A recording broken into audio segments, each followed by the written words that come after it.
আমরা দর্শন করলাম প্রকৃতির এক অদ্ভুত খেয়াল। চারিদিকে পাথর আর পাথর, ছোট বড়, উঁচু নিচু, অদ্ভুত সুন্দর, অপূর্ব কারুকার্যময় এই পাথরের বনটি।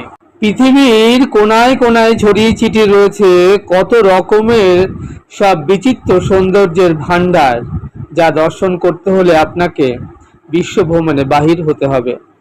সুদূর কলকাতা থেকে চায়না ট্যুরে এসে কুনমিন শহরে এক অপার সৌন্দর্যের খনি প্রস্তর অরণ্য দর্শন করে আমাদের নয়ন মন ভরে গেল। আমাদের মতো আপনারা যারা ঘরে বসে আমাদের এই চায়না ট্যুরে এই ছোট্ট সুন্দর সুন্দর ভিডিওগুলো দর্শন করছেন, আশা করব আপনাদেরও বেশ ভালো লাগছে। যা হোক, পাথরের বন দর্শন করে এখন আমরা চীনা রেস্তোরাঁয় লাঞ্চ সারবো।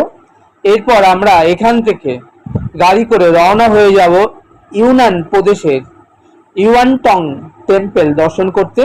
কুনমিনে অবস্থিত এটি একটি প্রাচীন বৃহৎ বৌদ্ধ মন্দির।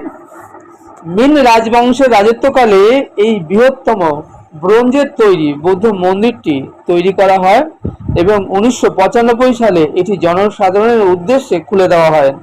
তাহলে আপনারাও চলুন আমাদের সাথে দর্শন করবেন মিন রাজবংশের তৈরি বৃহত্তম ব্রোঞ্জের প্রাচীন বৌদ্ধ মন্দিরটি।